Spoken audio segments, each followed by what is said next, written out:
everyone, and welcome back to another episode of Novels and Nightcaps, the podcast where we read, drink, and ramble. My name is Nor, And I'm Gabe. and today we are embarking on a pilgrimage to Hyperion, the sprawling sci-fi epic by the late author Dan Simmons. Now, this one has been in both of our shelves for quite some time now, I think. I think we were both somewhat intimidated by it, and we were kind of putting it off, but essentially, Hyperion follows a group of 7 strangers on a pilgrimage to the mysterious world of Hyperion, home to the Valley of the Time Tombs on the eve of Armageddon. There, they hope to meet before the Shrike, a mysterious creature feared by some, worshipped by others. The novel is framed as a space-age Canterbury Tales, as each of the 7 strangers share their stories on their journey to the Shrike, hoping to find some semblance of a thread that binds them not just to each other, but to the Shrike and the fate of the universe. Now, as always, we're going to give our general spoiler-free thoughts on the book for the first 15 minutes or so, before we dive deep into spoilers for the remainder of the episode. But before we get started, Gabe, what are you drinking? Yeah, so I had to think quite a bit about what I was going to drink for this episode. And something about this book feels kind of pretentious in like a sort of good way. I enjoyed it. I enjoyed some of the pretentious angles in it. But you can't deny that it's definitely science fiction literature is the intention. The amount of references to John Keats, the poet, it's a passion project to say the least. So I made what I kind of deem as one of the more pretentious drinks. I just made a martini. Now, for those of you who can't see, they have it's a vodka martini. I apologize, I ran out of gin. The olives that I have in there I believe they were titled gargantuan olives. I couldn't find the right size olive at the store. And so I was like, well, I guess we're going to roll with the gargantuan olives. And I put them in there and they look kind of alien a little bit in there. Yeah, I don't know, man. Yeah, they look a little weird. I mean, there's also like the shape of the glass kind of distorts the image in the water. So there is that, or not water. There's literally like zero water in this. But I made a martini, essentially, a vodka martini. And I know martinis tend to be a little like divisive. You know, some people hate them, some people love them. I'm not going to lie. It's pretty good. Yeah, and I think it fits the book too, because especially near the end, things get a little kind of not controversial necessarily, but I can see how some people are not going to like the ending, and some people are going to be, huge fans of it. I like that 100%. 100%. Nora, what are you drinking? I'm kind of going on a similar vibe as you, though I didn't do a cocktail. This is just bourbon. Like, just bourbon. Because I felt like, you know what? This feels classy. It feels like you said, a bit pretentious. I was thinking more like, this fits like a weird subgenre that I don't know if it has a name, but I would call it maybe like classical sci-fi. It feels classical. Like this just feels like a classic. And what better drink to fit a classic book than a classic drink, which is just a simple bourbon. It's also I really think that rough. Really fits. It's very rough. Yeah. Just like the book. I think that's good. That's a really good idea. I mean, it is important to note this was a winner of the Hugo Award, which is kind of like, it's the book award for science fiction and fantasy, right? If you win that, I mean, you kind of made your career essentially. And this one, and I think that's just kind of important to note. So it has a little bit of that sort of high class energy to it, both in the style, in the storytelling, the way it tells its story. In the time it takes to tell it as well, it allows things to simmer and doesn't really hold your hand. Like it goes for it. And this is a book that I could see myself rereading in the future and finding a lot more elegance than I found this time. And that's not saying I didn't like it, because I absolutely did. So yeah, we should start with just some spoiler-free commentary about what's our general thoughts on it. Nor, what's your general take? Who is this book for? Did you enjoy it? General ideas about the book. Yeah, no, like I said earlier, this one has been on my shelf for quite a while now. Very intimidating book. I don't think it's a light read by any means. It's not a casual read. Like, it's a bit more It requires a bit more higher level thinking in a way. Like you definitely need to slow down, sit down after you read a chapter, think about what you've just read. You can't just rush through this. If you like sprawling sci-fi universes, this one's for you. The world building is amazing, and it's set in our universe, just way out into the future, right? If you like John Keats, the poet, you're gonna love this book. This book is John Keats. It's a love letter to the poet, I think, and if you like the poet, you're gonna love this book, just like Dan Simmons. It has a bit of that, like space opera. It has some elements of that here. It's not necessarily as clear as in a book like Dune, but you get the sense that there is a lot more beneath the surface. Like you're only just scratching the surface here. And there's a couple more books after this one. I believe it's a 4-book series. So there's a lot more going on here. Yeah, this one is really hard. It's hard to figure out who the right audience is. I agree. I will say, though, for any serious science fiction fan, this is kind of a must-read. Like, it's part of the canon that inspires a lot of modern science fiction. And there's a reason that it was on our shelves. There's a reason I knew of the book and was intimidated by it. And it's because it kind of earns its place. It is important to note for anybody going in to read this, I wouldn't deem this a spoiler at all. This is part 1 of 2, essentially. You can't come into this thinking that this is the full story. If you do that, you're probably going to be disappointed. The story does not end here. It continues on.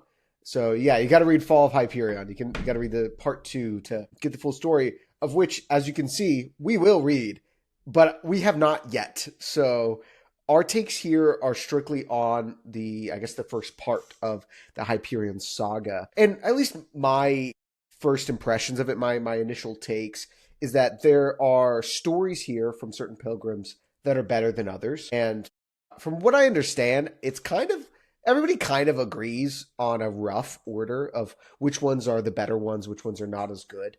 And so that can at times be sort of a drag. Because if you get into one of the backstories, one of the pilgrim stories that you don't really like very much, it's a kind of a slog to get through it. But in the end, I do think it's worth it. There are great things about, I would say, every story here, even the ones I don't like. There's still elements that I did find intriguing and I was able to grab onto. And at the very least, the world itself and the style in which it's told is compelling enough to where I was reading some of the stories I didn't like in order to learn more about the world and see how it expanded other stories. And that's one thing that is very much continuous over the course of this book, is how the world expands. And that's a very normal thing with all science fiction, is the beginning of the book is kind of a tough to get into because you're having to adapt to the language and just the alienness of the world. That's a thing with science fiction and fantasy. And that's definitely here. Like it took a while for me to get immersed in a meaningful sort of way. But when you do, is one of the smartest worlds. I don't know if that makes sense.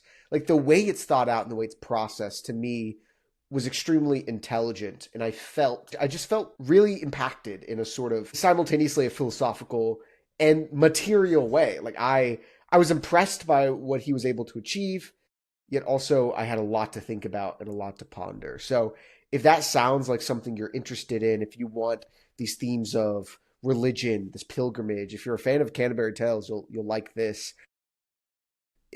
If you are wanting a deeper read, where you still get to read science fiction, but it feels like you're reading classic literature, Hyperion is a great place to go. A lot of depth here, as we said. And I don't know, if you like science fiction, you should probably read it. It seems like good homework. Go do it. I don't know, that's my opinion. I think you got to take your medicine sometimes. And this is some very tasty medicine. Yes. If you are anything like us and you've been putting this book off for quite a while now, get it off your shelf and read it. Go ahead and read it. Pause this video, read the book, and then get back on here and listen to us ramble about it, because it's a good one. It's a must read. It's a classic for a reason. There's a reason this won the Hugo Award. It deserves it. I feel like that's pretty much all we can say, because there's so much to talk about. There's so many stories here. So if you want to go read it, go do that now as we're switching into our spoilers section. So I feel like we should probably begin by just kind of ranking these stories. I mean, that to me seems the most logical place. Just for a little bit of a refresher for those who haven't read this book in a while, those who haven't read it at all, or those who just kind of need this refresher. There's a bunch of tales here, right? You have, I'm going to try and get it in order. I feel like I'm not going to be able to. You start off with the priest tale, right? You have the priest tale. Then you have, after the priest is that the soldier's tale next? Is it the soldier? Yeah. And then the third one is the poet's tale. Then it's the scholar's tale. Then the detective. And we end with the consul. Did I forget anybody? No, you got it all right. There's one more character that's a pilgrim, but we don't get to hear his story because he goes MIA for a little bit. Exactly. Very, he very died, good point. and then it turns out he's not dead. So his story He's is not dead, completely but we don't missing. get a story. Yeah, that was very confusing, but I feel like that's okay that I did not know what was going on. But okay, so those 6 tales, what in your opinion stood out as some of the best and what stood out as some of the worst? Peaks and valleys. Right at the top of my head, the best ones were the priest, the scholar, and the poet. I would also throw in the consul in there. There were elements of that story that I was a big fan of, and there were a couple of elements that I, wasn't the biggest fan of. But the top 3 for me, definitely the scholar, the poet, and the priest. Real standouts. They made the book. I think I read the scholar's story in one sitting. That's how good it was. I think that's my favorite. It's the most gut-wrenching, emotionally devastating part of the book, and quite a thrill. So I think we have a slightly different ranking, but I mean, we both have the same top 3. So I had the scholar at the top with Sol Weintraub. Sol at the top, Sol and his daughter Rachel. That to me was easily the best one. I agree with you. Extremely heart-wrenching, painful to read. I also read it in one sitting. Thought that was fantastic. Number 2 for me was the priest's tale, the man who cried God. I loved just like, it was so eerie. You can really see Dan Simmons has written horror novels as well. And this, I think that tale is really where it shines. It feels that sort of classical horror in that I'm not like scared, but I'm very unsettled. It's very unsettling. And some of the things he finds is extremely unsettling. And the way in which the story is told, which is, these journal entries, allows for him to drip feed us information in a really narratively satisfying way that kept me reading. So I'd say that. And then the third one is, I would agree, the Poet's Tale. I didn't care much for the actual plot of the Poet's Tale, but the voice felt so distinctive and his musings were they were simultaneously despicable, but also really entertaining and fascinating. Where, I mean, he is acting as if poets, writers are essentially gods, and now they're able to capture the human experience. And I thought that was, obviously insane, but it ends in a satisfying place, I think, for the most part. Satisfying in the sense of it connects to the A plot, like the central storyline going through. After that, I would agree. I would put the consul, then I would put the soldier, and then the detective last. I maybe it's just the noir vibe. I just couldn't get into the detective's tale whatsoever. I liked some of the elements, but it was just, I don't know. What did you think? I think we have the exact same rating. Yeah. Okay. Yeah. I was thinking about it. I was like, let me see. Yeah, no. I think we have the exact rating. Altogether, I think the consul is somewhere in the middle. It's like, there was some good, there's some bad.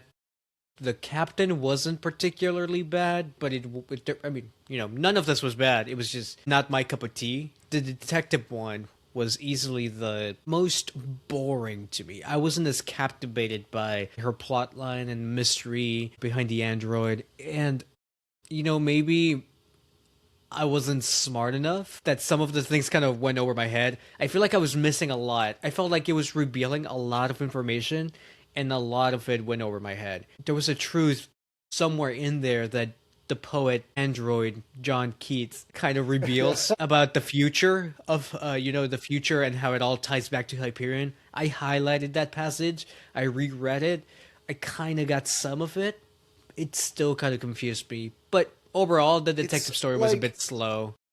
So I don't know the particular passage, but at least from what I gathered, and I agree, it was very difficult to parse out like important details from it. And like I said, the stories that I weren't super interested in, I was a lot of times reading them for the world building and interested in how that worked. Like the console's storyline, I thought it was ultimately kind of unsatisfying in how it tied to the console, but the actual storyline itself, I was extremely fascinated in the mechanism of colonization.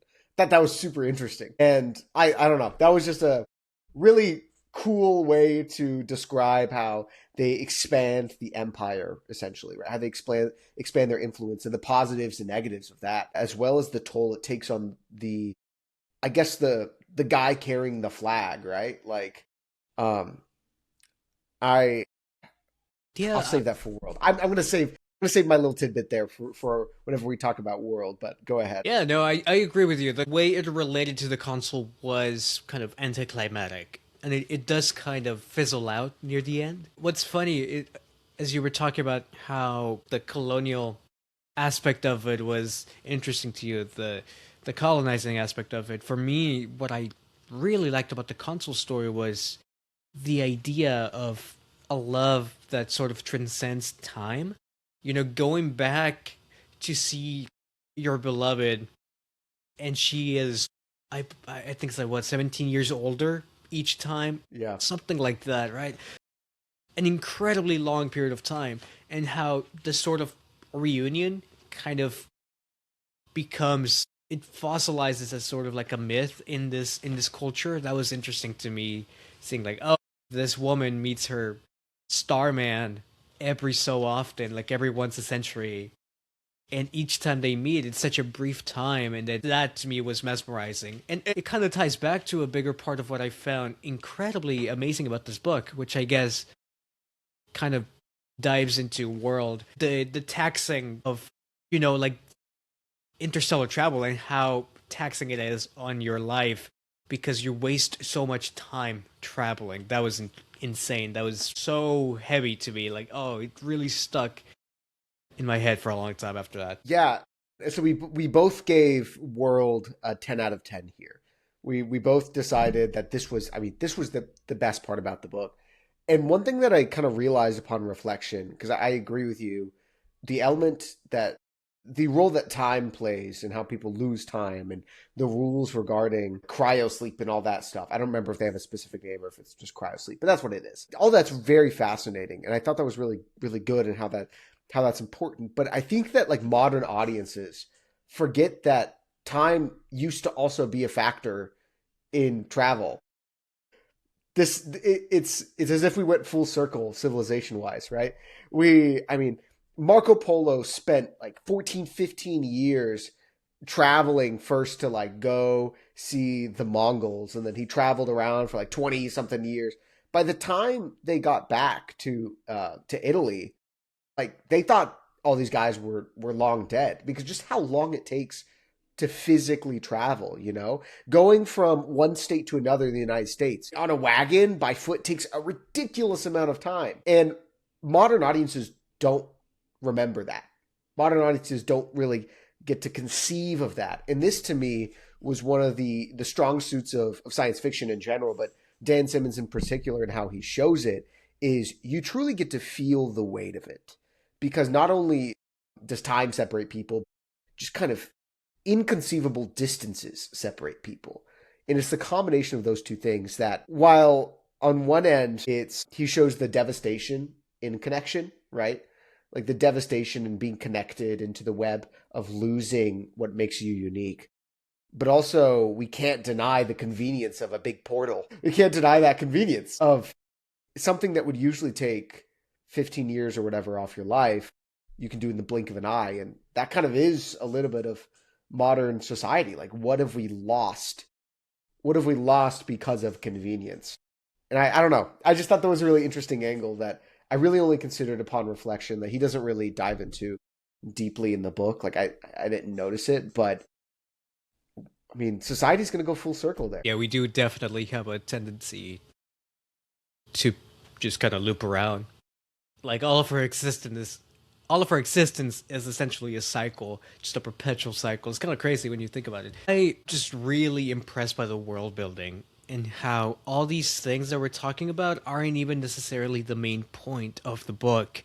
And Yeah. yet they come out because of how well done the world is. The web, it's like such a, like you said earlier, a thoughtfully well crafted universe. And it's really impressive. Like, I mean, the whole time I was reading this book, I was more distracted by how flawlessly he executed this universe that I got distracted and I kind of overlooked some things about the actual story that was being told. Just like how, I mean, yeah, it's a 10 out of 10 world.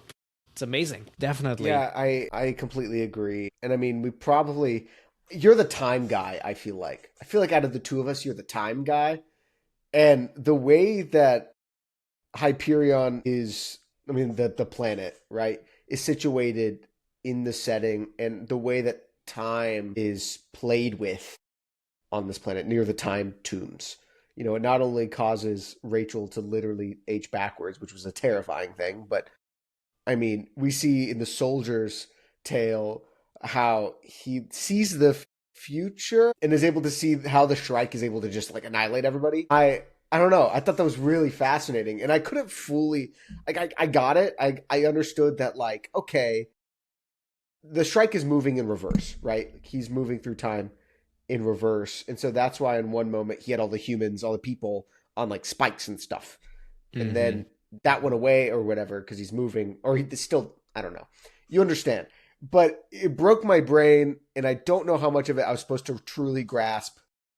But I think I'm with it. It's supposed to be like mysterious enough, but I thought the way that the time tombs were constructed and the way that like all of it was, I don't know, the world is just so good. I guess I just got, oh my gosh, I got so excited at the beginning of the Soldier's Tale whenever he was in ancient warfare, or not ancient, it was medieval. I knew that when I read that, I'm like, dang, this is super neat. This is really interesting. And then that story just kind of devolved into something else. But at first I was really into it because of that. That was cool. Yeah, everything about the world is insane. The Shrike is such a horrifying supernatural force, and I don't think we're supposed to understand entirely how it works. I think we're supposed to get a vague idea of how he operates. I mean, yeah, it operates, backwards in time. It's kind of like in retrograde in a way. But even that is not really an explanation. It's just like it's a thing that's happening, and one moment the Shrike is here, the next it's somewhere else doing its own thing, and time is just not a factor for it. In the tale of the detective, there's this quote, when Johnny Keats kind of starts unveiling what he thinks the Shrike is. And he says, like Hyperion is a rent in the entire predictive fabric of the core's existence.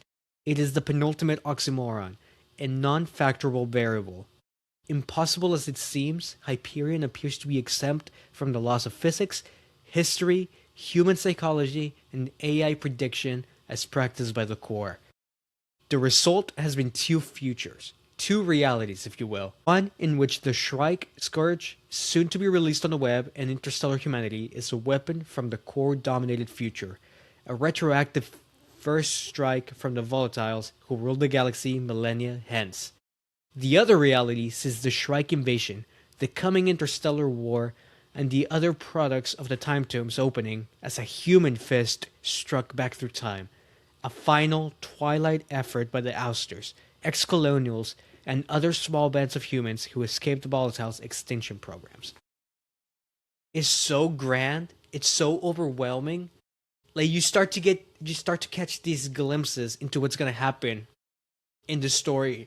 And yet the story isn't even concerned with that necessarily. It's following these pilgrims, we're learning their stories. It's fascinating the way it goes from like a personal narrative to something that kind of permeates across time and space. I don't know if that's like style or world or plot or just the book in general. It's a good book. I mean, it's just amazing. Yeah, I mean, we can talk about style. We both give it the same score again 9.5 out of 10.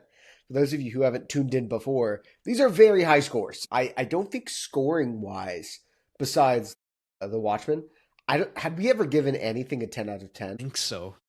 I Our can't recall. We guest might stars but- have.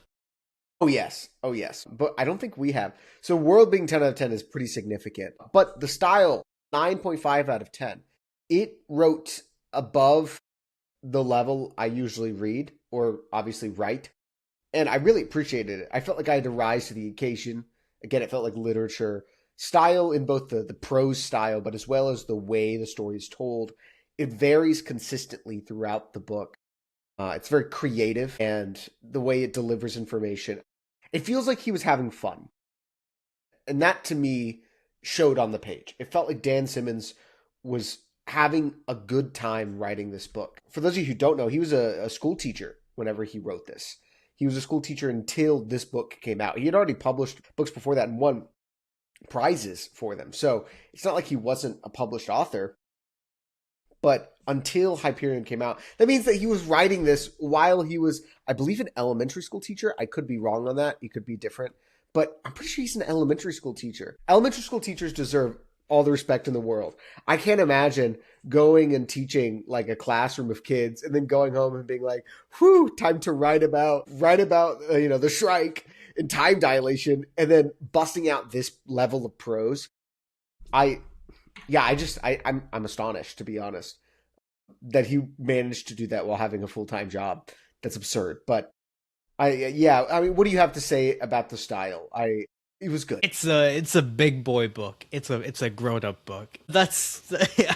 I am literally at a loss because it's so good. And you're right, it is impressive that a school teacher, working full time, kind of the amount of like time and effort that goes into teaching, and then just to go home and being able to just whip out this book, which obviously required a great deal of effort, I'm sure. But like you said, it sounds like he had a lot of fun. You can tell this is a passion project to an extent. It's a love letter to John Keats. It's a love letter to sci-fi. It's a love letter to humanity, or maybe a cautionary tale, or maybe both. There's so much in this book. It really is astonishing. And yeah, like you said, we haven't given a book a 10 out of 10 rating. And even though this is a 9.5, it's not quite a 10. I think it could easily be a 10 upon a reread. I mean, there's definitely stuff that I missed. There's definitely stuff that went over my head. References I didn't catch. I definitely was confused in some parts just by how kind of like elevated this is. It's definitely something I haven't. It's not the caliber of like reading that I'm used to. It's higher. I've been reading a lot of Dungeon Crawler Carl. I've been reading, Mistborn and Stormlight. Yeah. Which is, different. And then just to go and read Hyperion, it's a big boy book. That's what it feels like. It made me feel like honestly, a child. Yeah. So like obviously doing PhD school, I'm doing, PhD academic reading, but that's a very different thing from reading literature. Like it's a different thing in the brain. And I agree. So I was listening to Dungeon Crawler Carl also, while not reading Hyperion. And I think it kind of worked the best possible way. I was able to like, enter stupid dum-dum mode and like and that's, in the most endearing sort of way. For everybody who's read Dungeon Crawler Carl, you know what I'm saying? Like it's an endearing sort of thing. I was able to just kind of enter that mode whenever listening, and then really focus up when reading this. And it requires it. Like you said, it really is elevated, and you kind of have to rise to the occasion. And I wanted to read this quote. I don't know if the Chinese poet George Wu, who died in the last Sino-Japanese War, is like real, because I didn't know if the last Sino-Japanese War was the last one that happened in real life or like, a future one. Because that's one thing that I did notice is he made up historical events, which just added, I think, complexity to the world, because he would interweave real events and not real events, and it made everything feel alive. It made it feel like there was a true history to this world in the future, and so that was just incredible. But this George Wu, Chinese poet George Wu, this is during the poets chapter, of course, says poets are the mad midwives to reality. They see not what is nor what can be, but what must become. And I was like, at the time, I just went, wow, that's really profound.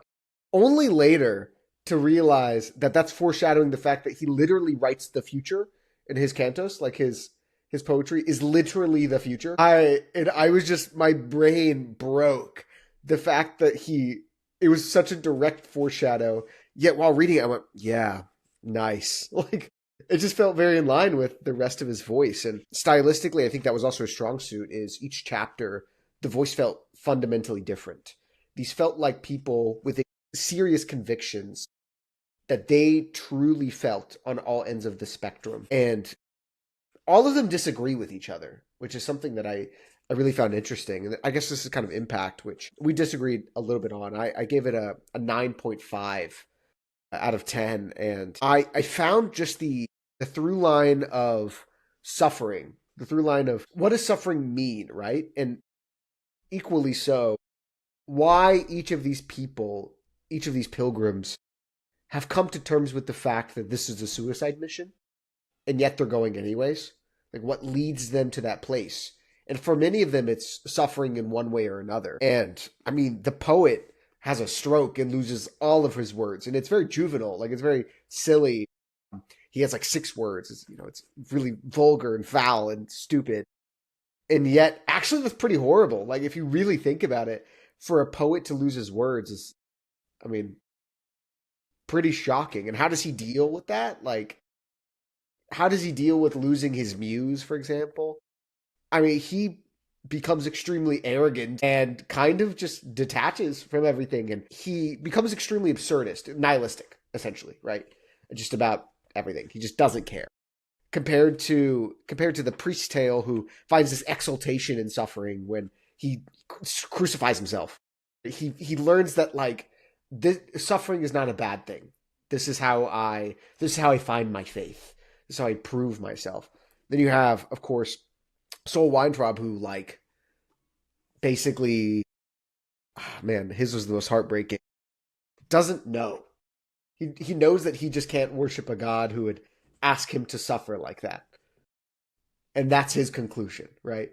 I don't know. I just thought that was like, but the consul, of course, in his suffering decides, to hell with it all, I'm going to blow it up.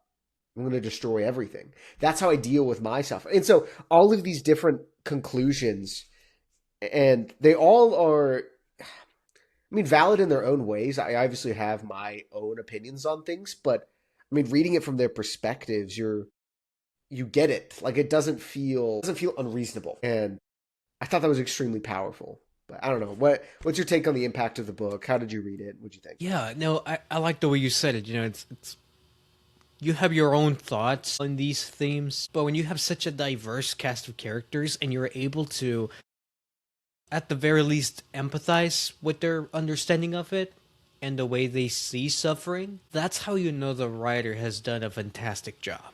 Because these are, like, crazy different characters.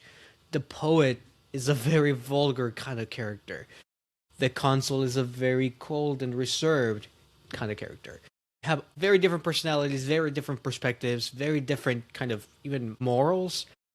And yet you're able to, empathize and understand each of them, because the window into their soul is crystal clear. And it's a testament to, Simmons's writing here.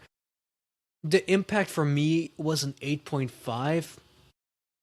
To be fair, I wrote these ratings maybe like 2 weeks ago, right after reading the last page, like right after closing the book for good. That's not to say I didn't care for this book. I love this book. This book was awesome. I instantly bought the sequel, and it arrived the very next day. I'm very excited to read that. I think for me, the way I see it, the impact that I could have gotten out of this, like to the fullest, I got in my own way from Dune. I wrote in the notes, I was saying, I was thinking about it. If I had read this maybe 5 years ago, this would have absolutely floored me. This would be like my holy grail. It would be a 10 out of 10 through and through, right? And it would definitely fundamentally influence my life and maybe even change my course of action. That's how good this book is. For me, though, I think I already went through that kind of threshold. So it didn't hit as hard as I would have liked it to. I think part of it might have to do with, the not so great stories like The Detective and the consul and the soldier. But I will say, the themes of suffering, the views on religion, various religions, that was fascinating to see.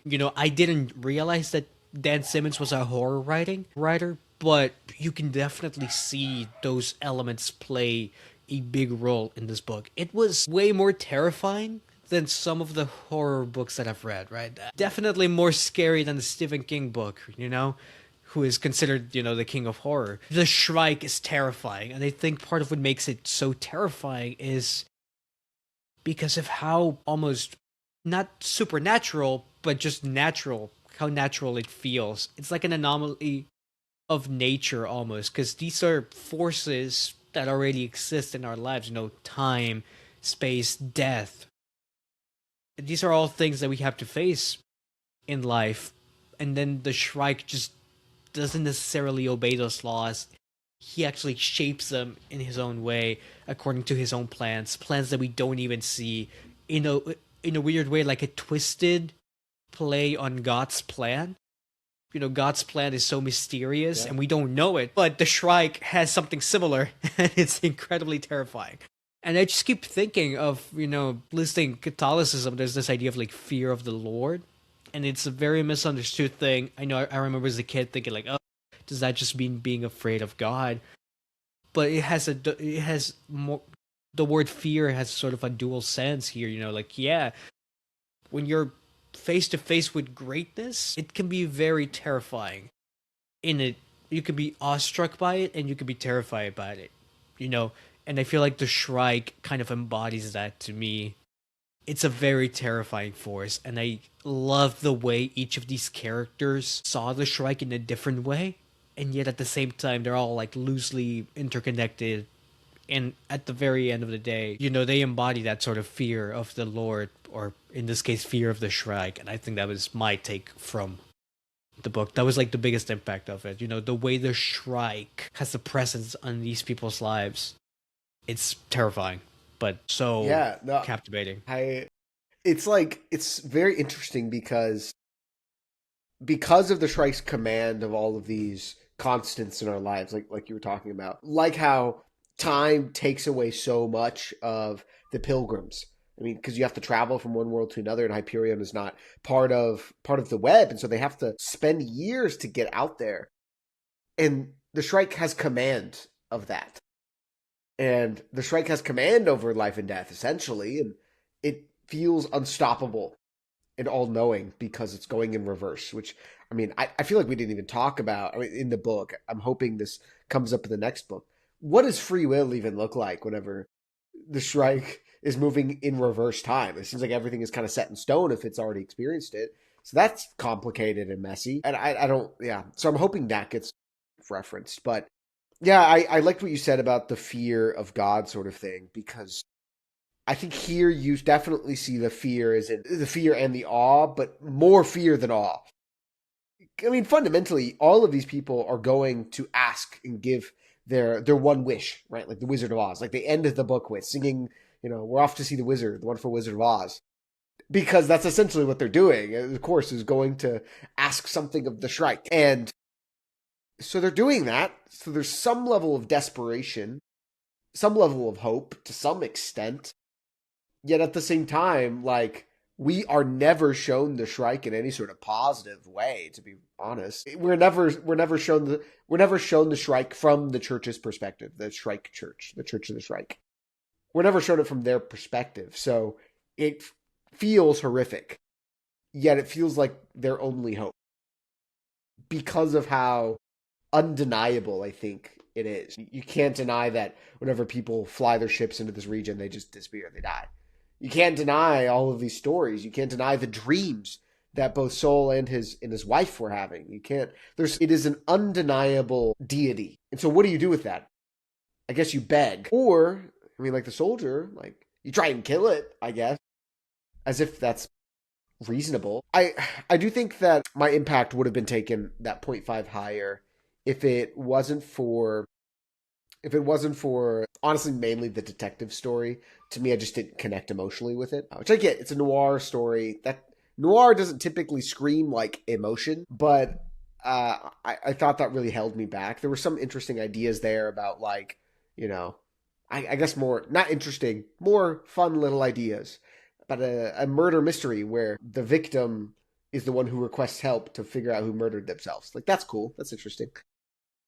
But even with Kassad, even with the soldier, there was still this deep feeling of longing and betrayal and kind of this like erotic sort of hope for the woman he kept meeting. I guess this is I don't know if this counts as characters or style or what, but my biggest actual gripe is I thought his writing of women didn't age super well. He suffered a little bit from the old style of writing women in that pretty much always there's a lot of guys, there's a lot of nipple action in this book. I've never read so many descriptions of nipples. It was really I got very uncomfortable. I understand having sex scenes in books. Sex happens. Like that makes sense. There's just too many nipples. I don't know. Did you feel the same way? Or were you all good with the nipples? I don't No, you're right. It didn't age well, I think. It suffers from, a lot of the problems that these older books tend to run into, which, writing a male author trying to write a female character, it's usually kind of a hit or miss here. In this case, a lot of the times the female characters just feel like sexual objects. It wasn't so bad as other books that I've read. Like, we talked about it in our Watchmen episode. One of the female characters, usually in that book, only acted as a sort of like plot point for these other characters, or like as an emotional funnel in a way to prompt these other male characters into action. I don't think that was as big of a problem here, but the soldier's story in particular, the female character was just a sexual figure. I mean, that was the point of the story, so I can kind of forgive it for that because it is kind of what Simmons is trying to explore here. But like you said, there's a lot of very vivid descriptions that kind of had me rolling my eyes and just kind of skimming through it. it was yeah, I think it was to me at least like the problem specifically with men writing women, and I'm a man, so take this with a grain of salt. It's not necessarily always in the descriptions of like sexual moments, but it seems like every time there's a woman, there is a sexual moment or like a sexual innuendo or a sexual reference, and I don't know it. Like, why is every time any woman we see, besides the detective, who, to be honest, is basically written as a man, like I thought, it basically he basically said, "Yeah, I'm just going to pretend she's a man, but also call her she." Like that to me, I don't know. That doesn't seem like the right way to handle the situation, I thought. But regardless, I mean, there was just so many references to, the light flowing silk that curved in all the right places and caught and all that, and it was slightly see through. It seemed like every single time there was love, there was sexuality, and I don't think that has to necessarily be the same. Like intimacy is more than just sex, right? And you see it a little bit with the console whenever she's older, but even then, like sex is still an essential part of their relationship. And I thought it would have been really interesting for it to maybe explore intimacy in other areas because couples don't have sex forever. Like there are other ways to feel connected to people. And it seemed in this book at least that the sex was the only means of connection or between men and women. And I just wanted to see a little bit more. And not to say that like trash this book because of that. It's not super significant. And I agree. It's something like rolled my eyes a little bit at, but it's not at the forefront. It's not because there's not too many female characters beside. Okay, I will say this. I just thought of something. Soul's wife, I think, is the best written female character. Would you agree or would you disagree? I was thinking Rachel because of the story, but I think you're Yeah, right. but we don't get to see much of her though. To be fair, she kind of de-ages, and I guess it'd be really concerning if because she is like the definition of innocence. It would probably be really bad if, like, I don't know, we shouldn't see her in a sexual way whenever she's in her, I think it was 20s, mid-20s or whatever. Like, whenever she's a scientist first, it'd be a little weird to see her in a sexual light and then have her de-age into like a little girl. I don't know. Maybe I'm wrong there. I don't know what do you think? I mean, yeah, that's weird. But So, no, yeah, I mean, yeah, yeah. No, I mean, okay. yeah, I'm glad you agree. I have nothing to say about that. I Trying mean, to be trying to be a school teacher here, but yeah, you sorry. you are right though. We don't really get to see a lot of Rachel because she does de-age really quickly, and before we know it, she doesn't have a lot of like complexity to her character because she's a kid, and she's like losing all her memories. So yeah, I wasn't particularly impressed by Soul's wife at all, but I think you are right that like technically she is the best written female character, which is kind of sad when you have a whole chapter dedicated to the detective who, like you said, is written as if she were a man. And that's another thing that I've noticed recently with all these older books.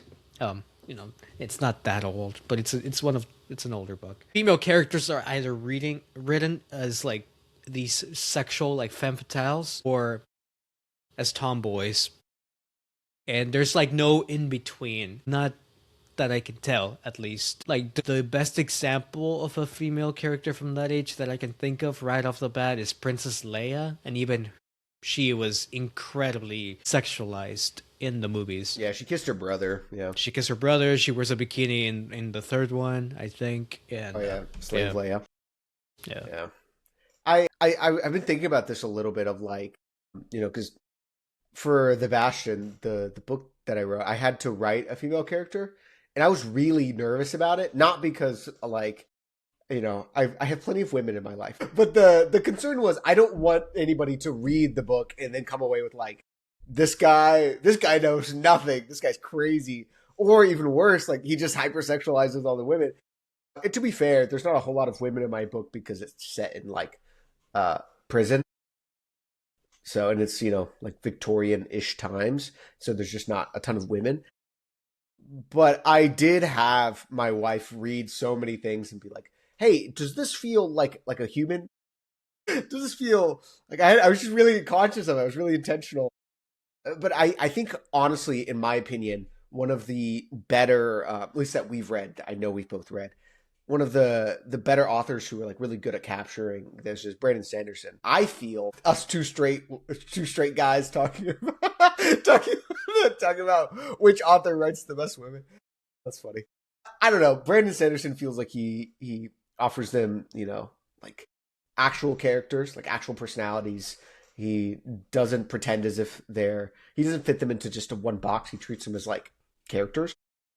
So I don't know. What is your take on that? Who do you think which male author do you think writes the best women? Definitely not Haruki Murakami. I'll tell you that Yeah, much. yeah, that's But yeah, no, I mean, I think you're right. At least from the authors we've been reading, Brandon Sanderson. I've also been running into that a lot. Like writing a female character. My protagonist is a female character. Of course, for me, it's a little bit easier because she's a girl. Like she's a teenage girl.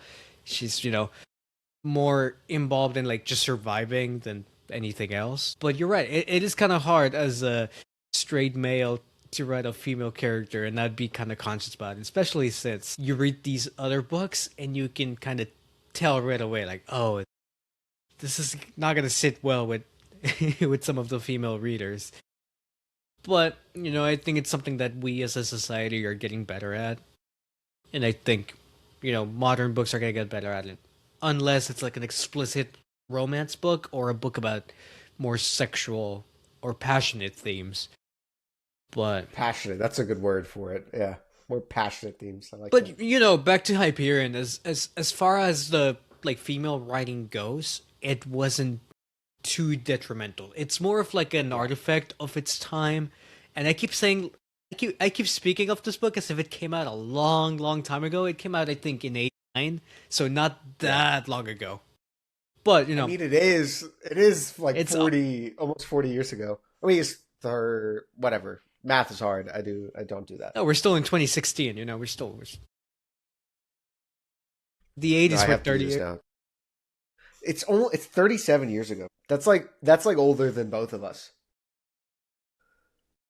Sorry. Anyways, yeah, we're talking about characters, right? I mean, fundamentally, I feel like we didn't actually give them a score. Did we give them the same score? We did. 8 Yeah, out of 10. yeah, 8 out of 10. I mean, beyond female characters alone, I think the characters in general were good. Don't get me wrong. I think they were good.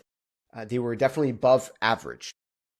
However, some of them are completely flat, like flat as a board. And this is one of the possible downsides of having a short story format like this is, for example, Father Hoyt. Hoyt, right? Is that what it is? Yes. We get lots of Father Duray, I believe. Mhm. The priest who we read his records. Yet we get like barely anything about Hoyt.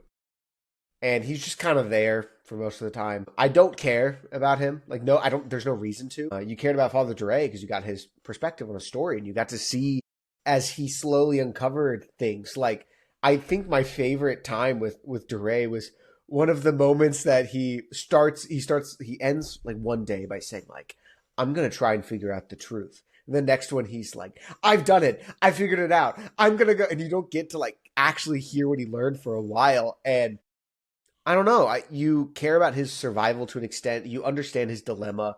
You get excited, but also concerned about his situation because I think they described it as like a ton of children with Down syndrome, which did make me laugh. I thought that was, but also it was like, okay, well, yeah, that's kind of weird if they all look the exact same. That's a little concerning. And then he finds an ancient like church, basically like a Christian church, and then it actually turns out to be the Shrike, which I haven't fully unpacked that in my head because I'm pretty sure it's just a time thing, but still, whatever. Either way, like you care about him.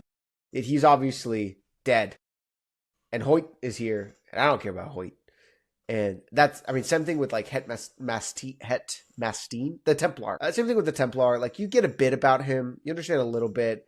You get his connection to Yggdrasil, which is cool. The tree ship, that's interesting.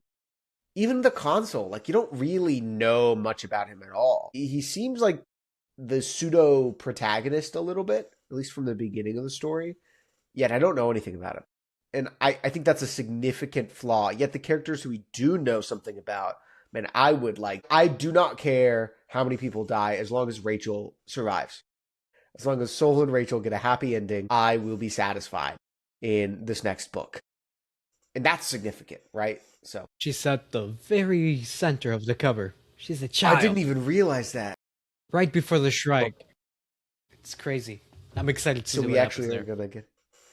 Oh man, and so yeah, it is very good. The highlights are significant, and you truly do care. And you just feel devastated to see Soul have to go through what he goes through, have to watch his daughter de-age. It's like the worst form of like dementia, the worst form of Alzheimer's. And I that was just horrifying. And you really get to grow closer to him as he just tries his best and doesn't know what to do, and him and his wife struggle. And anyways, it's good, but it could definitely be better. In fact, I Yes. feel like I should have given it a slightly lower score because of how many characters I didn't care about. Yeah. I don't know. In retrospect, I agree with you. Maybe the score should be a bit lower. I also gave it an 8 out of 10. I think the highs were really high. The lows weren't low, they were just flat or, like non existent. Like you said, we read the whole book almost, or at least, the interlude bits through the point of view of the consul, and even then, we don't know a whole lot about him. We don't even know his name, I think. It remains a mystery. Or it might have been said as a one line. I don't remember. Either way, it's a very, everybody else gets a proper name, even in the introduction. He doesn't. He's very, distanced from this whole event, and yet not so because he's on this pilgrimage. But we read this whole book, we don't know a whole lot about him. The Templar, he remains a mystery. We didn't even get to see his story, which I'm sure, obviously it's intentional, and I'm sure we're going to learn about later on, or at least how he plays a role in all of this. The detective, I didn't care for. The voice was there, but, I'm not too familiar with the noir genre or the detective genre that I kind of clump every story that I've kind of come across. It's been very few detective stories that I've come across. They all kind of fit the same vibe, the same mold. So it didn't quite stand out to me. Soul was amazing, the real standout of the story. The poet has such a memorable and distinct voice that even if the story was at times a bit confusing on his end, it was amazing to read. Like I was enjoying my time. It was funny and quite crazy to read. Like you said, Father Hoyt, we don't really know much about him. He's kind of just there. He's a bit of a wimp. That's all we really know. He gets sick. He might be on some drugs, it appears. I don't really know. He's just there. He doesn't have a personality. But Soul is the real standout. Such a compelling character, such a compelling story, heartbreaking, emotionally gut wrenching. Seeing his daughter just kind of reel backwards in time is insane.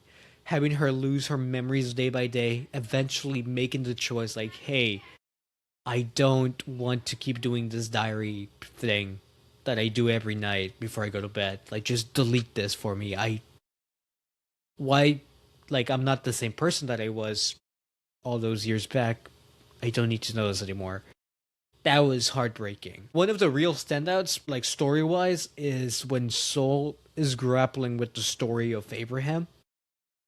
I mean, it's such a controversial story, I would say.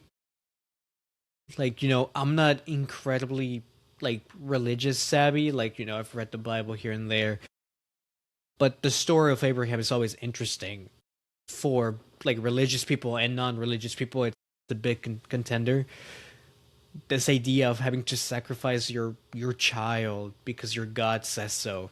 Sacrificing the child out of obedience and trying to rationalize that and come to your own conclusion on that was the way this story was told was really interesting. Ultimately, with Soul coming to the conclusion like, hey, like a god that is testing my obedience is not really a god that I should be worshiping. Him grappling with his roots was really interesting to me. And like you said, the other father, not Father Hoyt, but the one we read the journal entries. Yeah, DeRay, I believe. Yes, DeRay was such a captivating voice. Very vivid. I like the scene that you described where he has his epiphany and he doesn't tell us anything about it.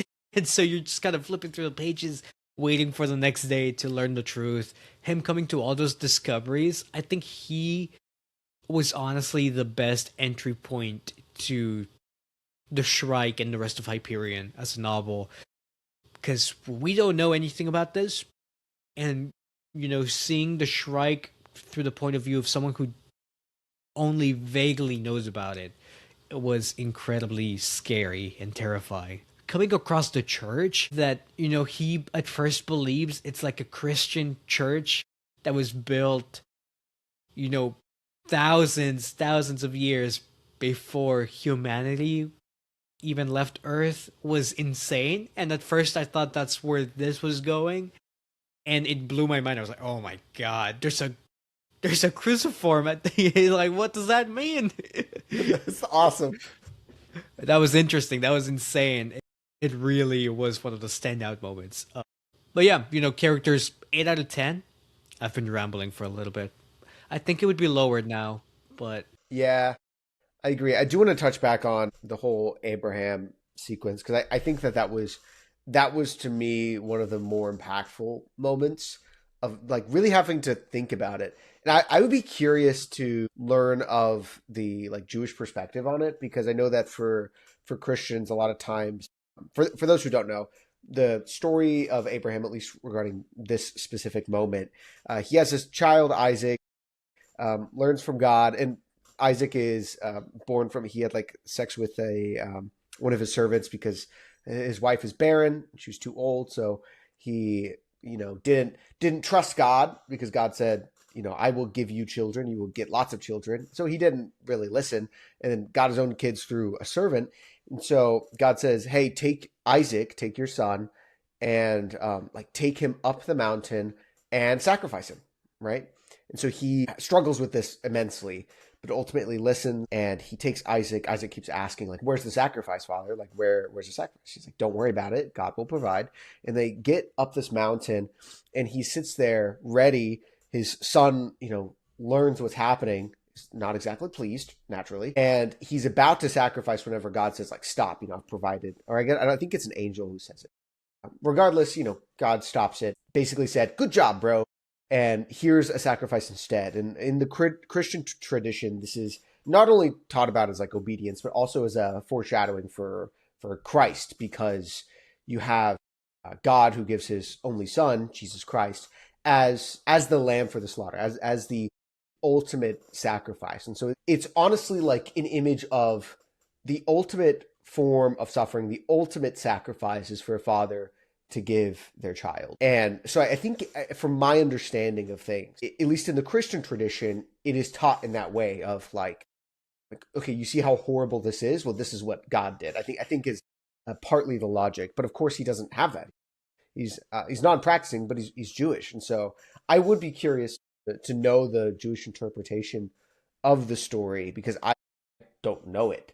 Like, is it seen as a punishment? Is it seen as a test simply? What is there? But I did find that to be a really, particularly the moment where he has debates with God in his head. That was really impactful. Just because I feel like we've all kind of had those debates in our head, but the way in which he articulated the other side, I think as the reader, you kind of assume it's himself, right? Arguing against himself, but it's taking the position of God of like, this more obtuse sort of argument, and he just can't buy it. He refuses. And it makes sense. And I don't know. That to me was the best sort of sequence, and one that I think everybody who chooses to believe something kind of has to grapple with the thought of, why is there suffering, right? What are we supposed to do about it? And Soul puts his hope in his daughter, but his daughter is going to die. His daughter's going to die. So the question is, where's the meaning in suffering? Like, what's the point of it all? And a lot of our characters don't have a meaning to it, don't have a point, don't have a purpose. And that's where I think you see a lot of from the rabbi, right, in the synagogue. You have this scene there with Soul, and I don't know, a lot of maybe contentment is not the correct word, but the satisfaction in like at least having an answer to what's the meaning, what's the hope, like what is the purpose? How can there possibly be exaltation? How can Father Duray possibly have satisfaction and joy in crucifying himself countless times for days and days and days on it? How can that be possible? And it's because he found an answer to this suffering question. And I'm interested to see where that goes in the next book, because obviously this book does not answer it and doesn't pretend to have an answer.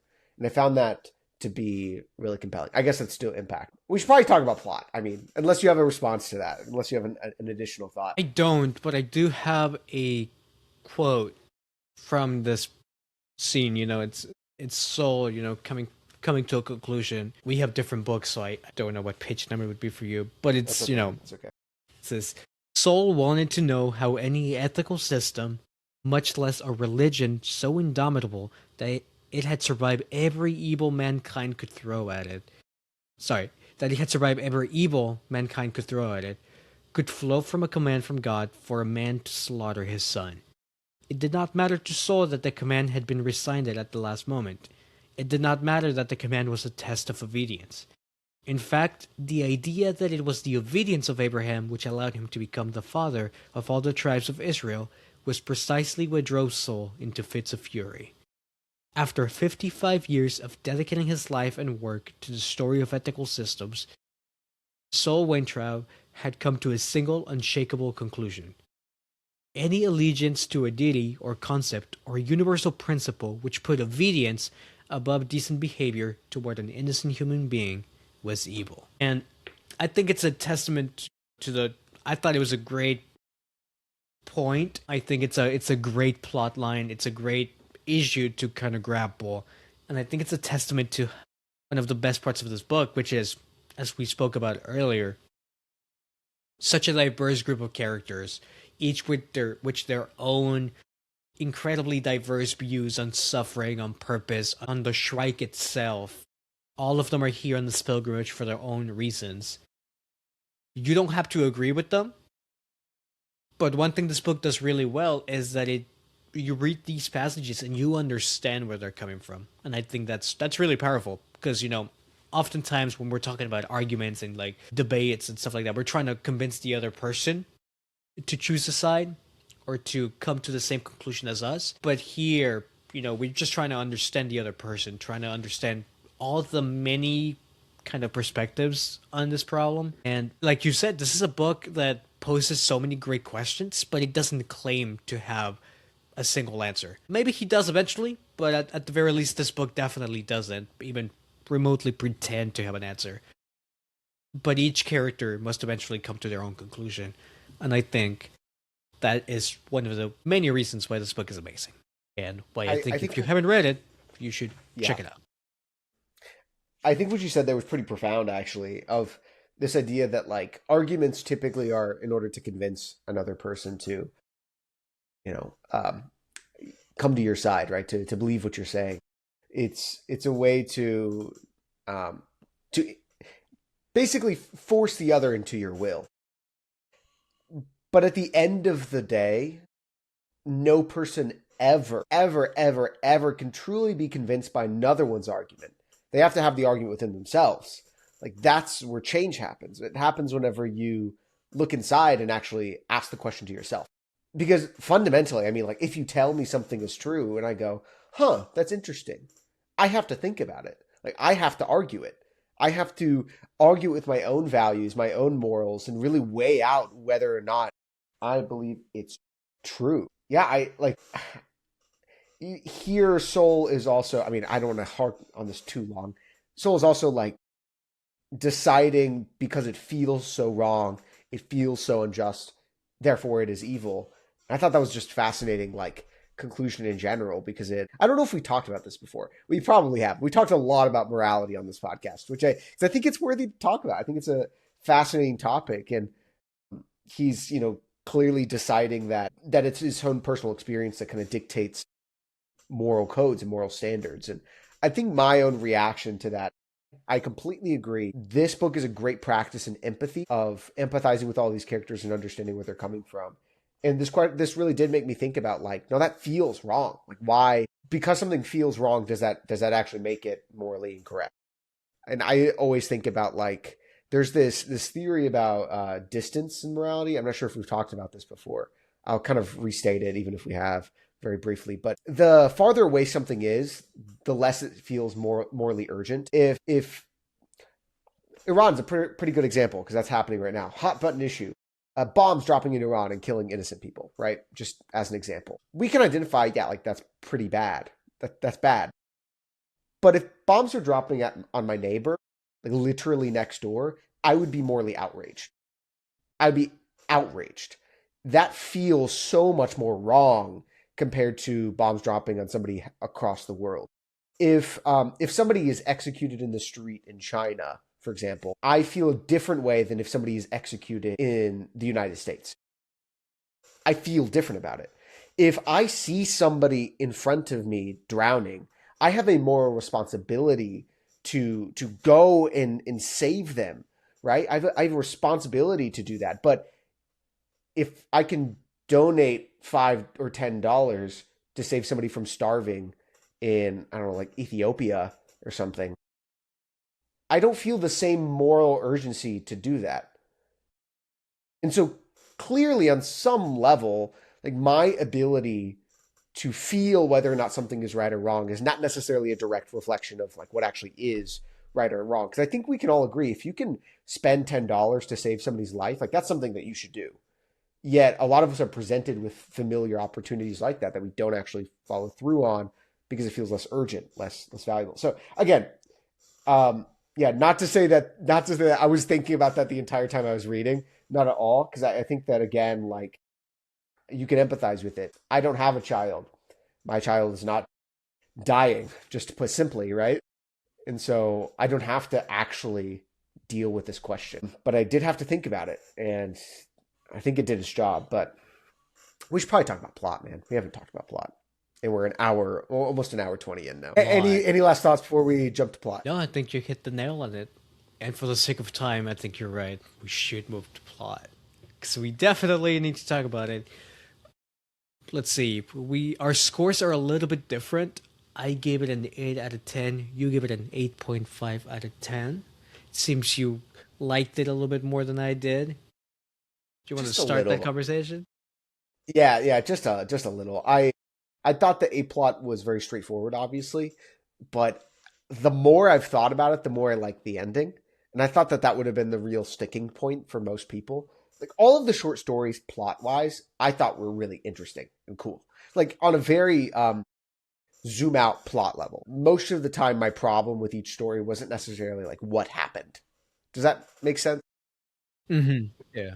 I will say it suffers from the fact that it is a bunch of short stories. As we've talked about before, there's a sort of buy-in period with a story in which you kind of have to get engaged and get invested with the characters and the plot and what's going on.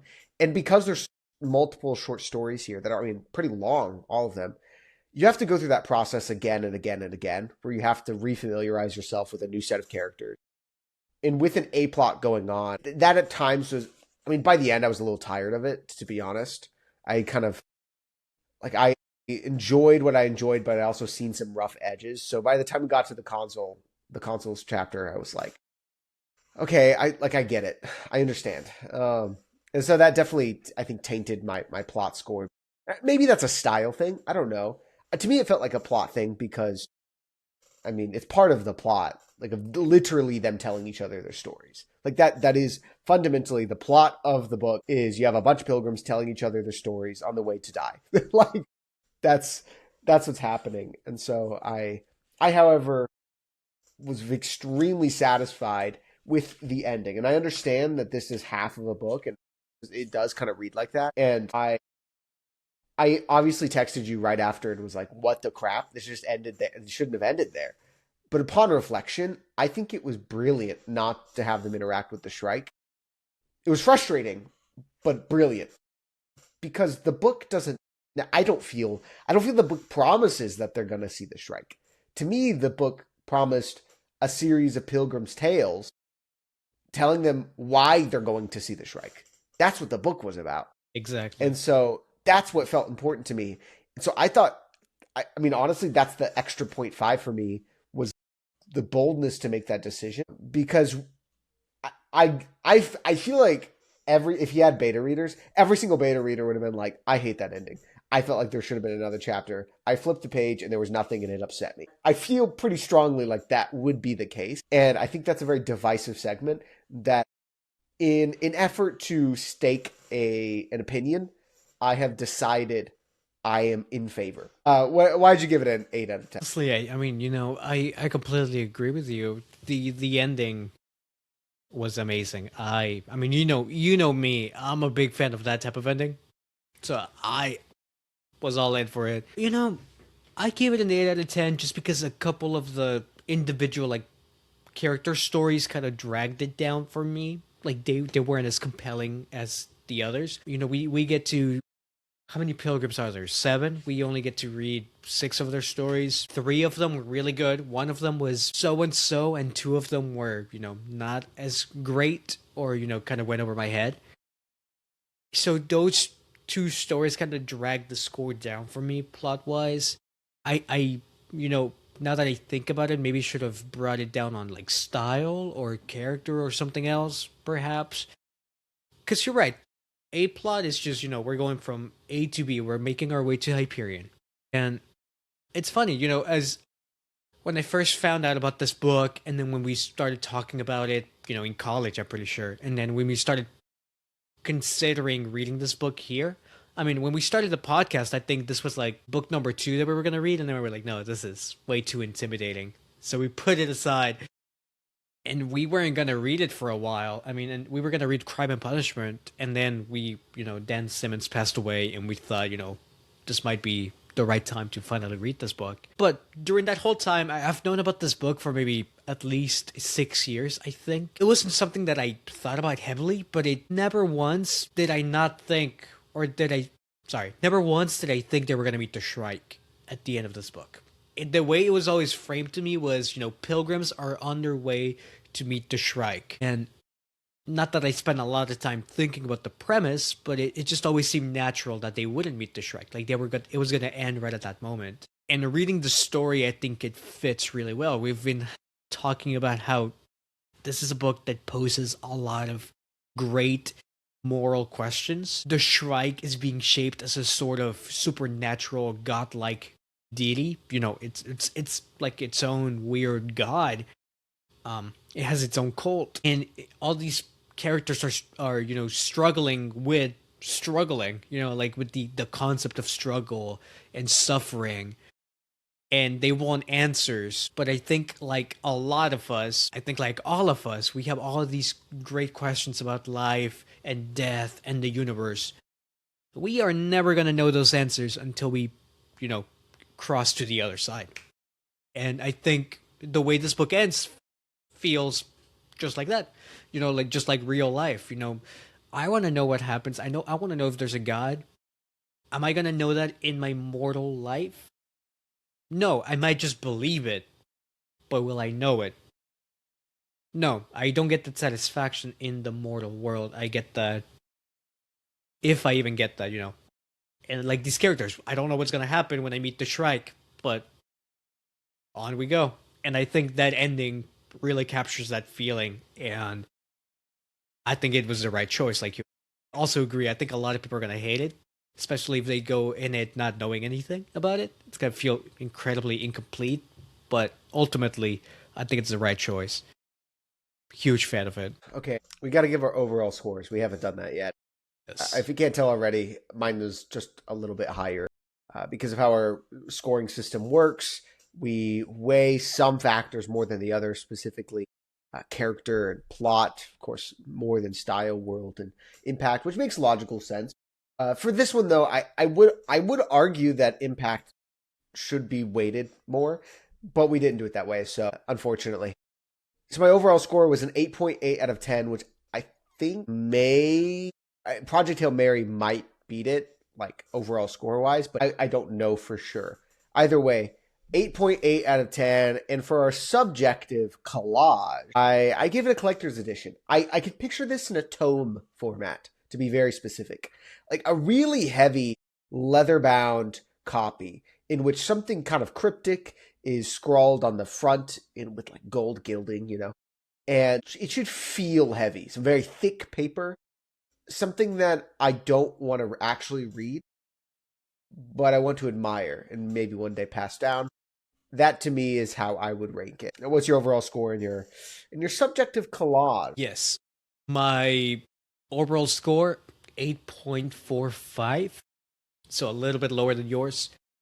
And for my subjective score, it's a bit of a weird one, all right? Because it doesn't sound like a compliment, but to me, it's like the highest form. I gave it a mass market paperback, so this tiny little thing, where like the spine's all broken and it looks vintage and the font is really tiny. Again, for me, this is the highest form of compliment. Oh, it's like browsing your grandpa's shelf and stumbling upon this hidden gem that will completely change the course of your life. And I speak from experience, like there's so many books in my grandpa's house that feel so small and kind of like an afterthought that I grab them and it feels so inconsequential and then just completely it changes everything. I don't know how to explain it. It's just like a personal quirk of mine. Like this just feels right for this book.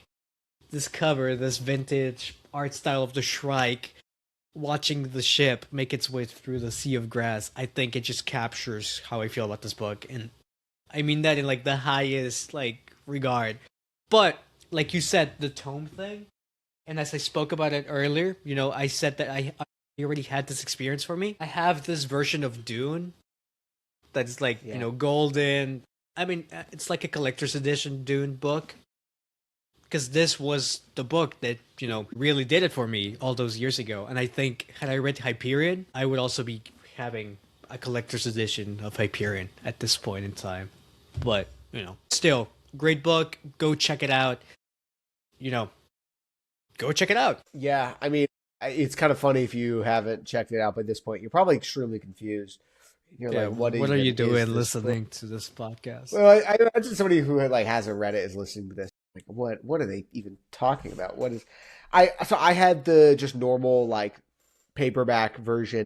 It's a little, you can see there's tape here because I'm going to tell on Laura right now. She accidentally ripped the cover almost in two whenever trying to get it off the bed because I was reading in bed like a good lad, and she was like, get that off out of my way, and it ripped the cover, and she was like, oh, I'm so sorry, and then went to go tape it. So now it looks like a library book a little bit, but I think that only adds character, right? At least the pages aren't falling out. That's the So worst. The it pages fall out. sounds to me like she has to get to a collector's edition to make up for it. That's a great idea. I'll let her know. I'll let her know if her new duty as my wife is to Yeah, get me a collector's edition of Hyperion. Nor did you happen to finish your bourbon? I did. Let's go. I also finished mine. I mean, not bourbon, but you understand. Yeah. Because here at Novels and Nightcaps, we finish our drinks. Everybody have a good night.